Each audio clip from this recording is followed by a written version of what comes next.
전 뻔뻔하네요. 10번째입니다. 거부권 행사가. 예. 아니 근데 본인이 혐의자잖아요. 그렇죠. 그리고 이게 최상병 특검이라고 하지 말고 그냥 명확하게 명칭을 정해야 될 것 같은데 수사 외압 의혹? 윤석열 수사 외압 의혹 사건인 게 맞는 것 같아요. 왜냐하면 대통령실 수사 외압 의혹 사건이라고 하려고 했더니 대통령실에서 전화 걸고 그런 거는 너무 많아. 너무 수십 번이야. 그러니까 그 위에 누가 있다고 볼 수밖에 없잖아요. 그러면 그게 누구냐? 대통령이잖아요. 그러면 윤석열, 뭐 이재명 대장동 의혹 이랬잖아. 그러면 당연히 이것도 윤석열 수사 외압 의혹 사건에 대한 특검을 하느냐 마느냐의 문제지 이게 최상병 돌아가신 해병에 대한 특검이 아니잖아. 그렇잖아요. 근데 자꾸 언론에서 이상하게 지금 계속 말을 쓰고 그걸 교정을 안 하는 것 같아요. 사건이 이 정도로 전개가 됐으면 이거는 윤석열 수사 외압 의혹 사건에 대한 특검을 할지 말지에 관해서 여야가 부딪힌 거 아닙니까? 저는 동의하는 부분이 있고요. 네.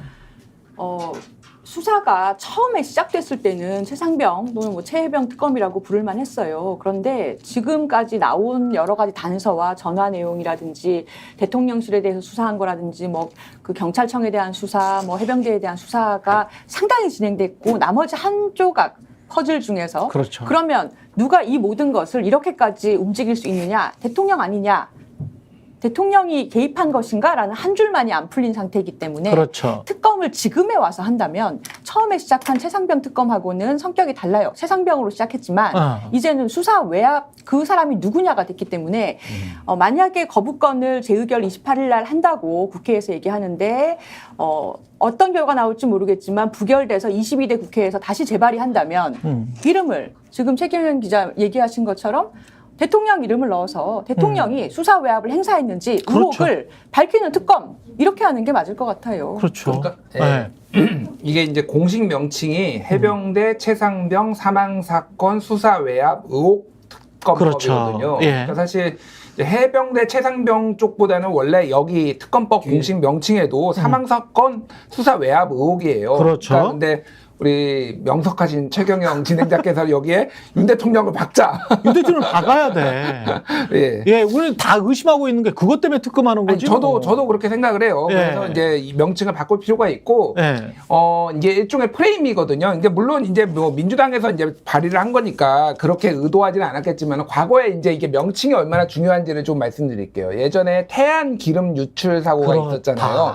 그렇죠. 태안 기름 유출 사고가 있었는데 이게 정확하게는 삼성 C 프린스호 그렇죠. 기름 유출 사건이에요. 원래 그 배 이름을 붙입니다. 지역 이름을 붙이지 않아요. 그렇습니다. 네, 무슨 사고가 났을 때는. 네. 근데 이게 연구 논문도 있어요. 네. 논문이 있는 게 뭐냐면은 이제 비교를 한 거예요. 하나는 정확하게 같은 기사인데 하나는 삼성 시프린스호라고 네. 다 적어놓고 기름 유출 사건이라고 적어놓고 한쪽에는 태안 기름 유출 사건이라고 적어놓고 사람들한테 이제 설문조사를 한 거예요. 양쪽을 이제 기사를 보여준 다음에 삼성의 책임에 대해서 어느 쪽이 더 이제 어느 정도라고 생각하느냐 물어봤더니 삼성 시프리우스호라는 요 명칭을 본 기사에서 본 사람들이 삼성의 책임을 거의 2배 가까이 월등하게 높게 느꼈다는 거예요. 일종의 이제 이게 프레임이거든요. 그렇죠. 그러니까 사실은 민주당이 이제 야당이나 이런 데서도 좀 현명하게 생각할 필요가 있어요. 그러니까 말씀하셨다시피 명확하게 이거의 성격을 조금 이제 규정을 할 필요가 있다. 어쨌든 우리 불쌍한 좀 청년이 사망한 사건에 대해서 처음에는 집중을 했다라고 하지만은 이제는 예. 그게 옮겨졌다라고 한다라면은 명칭에서부터 좀 이제 신중할 필요가 있는 거죠. 예. 그러니까 이 사안의 본질은 다시 한번 얘기하지만 이 사안의 본질은 군대 그 국방의 의무를 다하기 위해서 군대에 간 우리의 아들 딸이 어이없게도 목숨을 잃었단 말이죠. 예. 어이없는 죽음을 당했다고요. 그 죽음의 이면에 진상을 규명해야 되는데 대통령의 관섭이 있었느냐 축소하려는 그거거든요. 그렇죠. 그래서 대통령이 관여해서 국민의 생명과 안전을 책임지고 있는 대통령이 관여해서 이걸 축소시키려 했다면 뭐냐면 분단 국가인데 안보가 유지되겠어요? 안보가 흔들리죠. 누가 군대 가려고 하겠습니까? 이게 사안의 본질이에요. 예. 대통령이 피해서는 안 되는 거죠. 예. 그리고 대통령실 그리고 국무총리실에서 나온 거부권 행사의 취지 방향이 왜 우리가 이 거부권을 행사했느냐? 첫 번째 헌법 정신에 부합하지 않는다. 정진석 비서실장이 밝혔죠. 특검 제도의 취지에 부합하지 않는다. 수사의 공정성과 중립성을 담보하지 못한다. 본인이 직접 나서지도 않았어. 윤석열 본인 대통령이 직접 나서서 나는 이 특검 받을 수가 없다. 나에 관련된 사안이기 때문에 받을 수 없는 게 아니고 이러이러한 헌법 정신들 때문에 문제가 있어서 못 받는다라고 하는 그런 용기도 없는 것 같아요. 예. 이제는 당황을 내든지. 그렇죠. 요즘은 그렇지만 기자들 앞에 서서 질의응답을 하고 그래야 되는 거 근데 맞죠? 국민의 한 3분의 2 정도가 특검해야 된다라고 지금 이야기를 하고 있는 건데 이렇게 지금 나오고 있는 겁니다. 근데 하나하나씩 좀 따져보죠. 헌법 정신에 부합하지 않는다. 취지에 부합하지 않는다. 공정성과 중립성을 담보하지 못한다.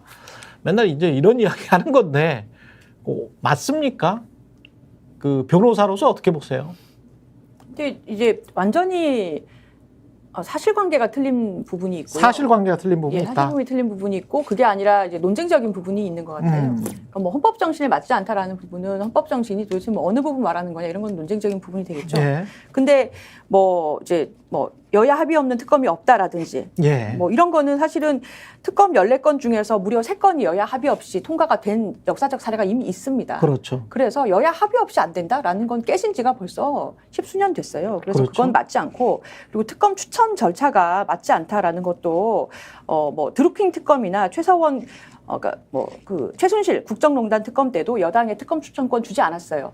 여당에 주지 않을 만한 사안, 대통령이 관련된다든가 이런 사안은 주는 게 오히려 맞지 않아요. 그래서 이미 주지 않았던 사례가 있기 때문에 이런 걸 이유로 해서 뭐 이것이 문제가 있다라고 하는 거는 사실관계에 아예 맞지 않는 것이고. 그리고 야권이 특검을 추천하는 것도 아니고 먼저 추천 우선권은 변협에 있더만요. 그렇죠. 대한변협에. 맞습니다. 그리고 예. 그게 이 특검법 통과될 때 다 아시는 것처럼 대한변협의 지금 현재 구성상 예. 사실은 여당에 유리할지 야당에 유리할지는 여당 생각하고 다를 수 있어요. 일반적으로는 대한변협이 이제 보수적인 성향을 보여왔기 때문에 먼저 우선권을 대한변협한테 줬는데 야권이 다 가지고 멋대로 할 수 있다라는 거는 그건- 민변에다 의뢰했다면 그에게 성립이 될 수도 있어요. 그렇지.